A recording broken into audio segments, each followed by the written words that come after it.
కేసీఆర్ను హరీష్ను బొక్కలు తొయ్యండి అని అసెంబ్లీ సాక్షిగా తీర్మానం చేస్తే 6 నెలలైంది, అతి లేదు గతి లేదు, సిబిఐ విచారణ లేదు.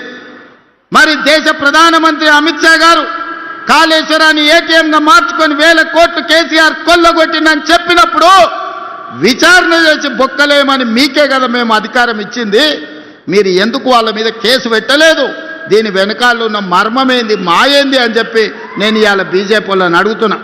ఫార్ములా ఈ రేస్ పేరు మీద కోట్ల రూపాయలు కొల్లగొట్టి కేటీఆర్ గారు అవినీతి అక్రమాలకు పాల్పడ్డాడని చర్యలు తీసుకోవడానికి అనుమతి ఇవ్వమని, ఐఏఎస్ ఆఫీసర్ల మీద అనుమతి ఇవ్వమని కేంద్రానికి లేఖ రాస్తే 6 నెలల నుంచి ఢిల్లీలోనే ఆ లేఖ మూలుగుతుంది.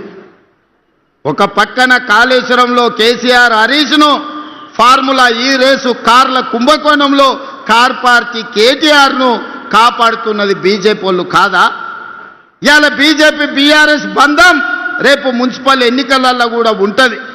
ప్రత్యక్షంగా పరోక్షంగా కరీంనగర్ మున్సిపల్ కార్పొరేషన్లో బీఆర్ఎస్ బీజేపీ ఒకరికొకరు సహకరించుకొని కాంగ్రెస్ పార్టీని దెబ్బతీయాలని గూడిపుటాన్ని చేస్తున్న మాట వాస్తవం కాదా? ఇలా నిజంగానే చిత్తశుద్ధి ఉంటే ఎన్నికల ఓట్ల లోపల కాళేశ్వరం కుంభకోణం మీద హరీష్ని కేసీఆర్ను సిబిఐలో అరెస్టు చేయాలి.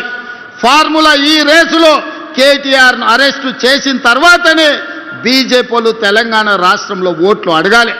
మీ కుమ్ముక్కు రాజకీయాలు, మీ ఫెవికల్ బంధం రాజకీయాలు తెలంగాణ సమాజం గమనిస్తలేదని మీరు అనుకుంటే మీ అమాయకత్వమే అవుతుంది తప్ప ఇంకొకటి కాదు. అందుకే ఇవాళ సూటిగా అడుగుతున్న బీజేపీ నాయకులను, మీ జాతీయ అధ్యక్షుడు వస్తే అనా పైసా వేడు గాడిద గుడ్డు తీసుకొస్తాడు. ఈరోజు అవినీతికి పాల్పడ్డ బీఆర్ఎస్ వాళ్ళని మీరు కాపాడుకుంటూ మీరు ప్రొటెక్షన్ మనీ తీసుకుంటున్నారు వాళ్ళ దగ్గర. ఇవాళ మీరు కాపాడడానికి వాళ్ళ దగ్గర మీరు మామూలు వసూలు చేసుకుంటున్నారు తప్ప మీరు వాళ్ళని అరెస్ట్ చేసే పరిస్థితి లేదు. అందుకే మిత్రులారా, తెలంగాణ సమాజాన్ని ఆలోచన చేయమని నేను చెప్తున్నా.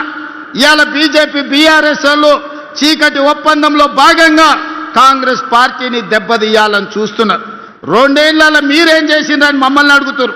నేను అడగదలుచుకున్న 10 ఏళ్ళు కేసీఆర్ ఏం చేసిండో, 12 ఏళ్ళు నరేంద్ర మోడీ ఏం చేసిండో లెక్క చెప్పండి. 2 ఏళ్లలో మేము ఏం చేసినామో శాసనసభలో లెక్క చెప్తా. ఒకవేళ మీకు ఈ వేదిక మీద నుంచి 2 ఏళ్లలో మేము ఏం చేసినామో ధైర్యం ఉంటే లెక్క రాసుకోండి. గుండె బగిలి సస్తారు బీజేపీ వాళ్ళు, బీఆర్ఎస్ వాళ్ళు, లెక్క రాసుకోండి అని చెప్పి నేను ఈ వేదిక మీద నుంచి చెప్పదలుచుకున్నా. విద్యార్థుల కోసం ఈ 2 ఏళ్లలో 70,000 ప్రభుత్వ ఉద్యోగాలు ఎల్బీ స్టేడియం సాక్షిగా, శిల్పారామం సాక్షిగా ఎన్నో ఏళ్ల నుంచి నీళ్లు నిధులు నియామకాల పేరు మీద తెలంగాణ ఉద్యమం జరిగితే నియామకాలు మీరు చేపట్టకపోతే ప్రభుత్వంలో 70,000 ఉద్యోగాలు మేము ఇచ్చినాం. 70,000 మంది తలలు లెక్క పెడతా. ఎల్బీ స్టేడియానికి ధైర్యం ఉంటే రమ్మని బీఆర్ఎస్ బీజేపీ వాళ్ళకు నేను సవాలు విసురుతున్నా. ఇవాళ మీరు బీసీ ఎస్సీ హాస్టళ్లు ప్రకటిస్తే 5 పైసలు ఇవ్వకపోతే ఎక్కడెక్కడనో రూములలో బాత్రూమ్ లేక పిల్లలు కష్టపడుతుంటే 100 యంగ్ ఇండియా ఇంటిగ్రేటెడ్ రెసిడెన్షియల్ స్కూళ్లు మంజూరు చేసి 20,000 కోట్ల రూపాయలతోని ఈరోజు పనులు ప్రారంభించినాం. బుక్కెడు బువ్వ మీరు చక్క పెట్టకపోతే హాస్టళ్లలో చదువుకుంటున్న పిల్లలకు 40% ఈరోజు మనము వాళ్ళ భోజనానికి రేట్లు పెంచినాం. 200% కాస్మెటిక్ ఛార్జీలు పెంచినాం. ఇవాళ ప్రతి విద్యార్థికి పాఠశాలకు వెళ్ళేవాడికి రేపటి నుంచి రేపు వచ్చే అకాడమిక్ ఇయర్లో బ్రేక్ఫాస్ట్ పెట్టాలని ఇవాళ నిర్ణయం తీసుకున్నాం. ఇవాళ ఇదే చొప్పదండిలో డిగ్రీ కాలేజీ లేకపోతే మేడుపల్లి సత్యం అన్న మా యువకులు చదువుకుంటారు. డిగ్రీ కాలేజీ ఇవ్వాలి అంటే ఇవాళ మీకు డిగ్రీ కాలేజీ ఇచ్చినాం. ఇదేం కాదు మిత్రులు, పొన్నం ప్రభాకర్ శాతవాహన యూనివర్సిటీ ఉన్నది కానీ లా కాలేజ్ లేదు, ఎల్ఎల్ఎం లేదు, ఇంజనీరింగ్ కాలేజ్ లేదు. అంటే ఈ కరీంనగర్ ప్రాంతానికి law college, LLM college, engineering college మేము ఇచ్చిన మాట వాస్తవం కాదా? ఆదిలాబాద్ జిల్లాకు యూనివర్సిటీ ఇచ్చిన మాట వాస్తవం కాదా? ఖమ్మం జిల్లాకి ఎర్త్ యూనివర్సిటీ మన్మోహన్ సింగ్ గారి పేరు మీద యూనివర్సిటీ ఇచ్చిన మాట వాస్తవం కాదా? ఇవాళ ఒకటొకటిగా చెప్పుకుంటూ వెళ్తే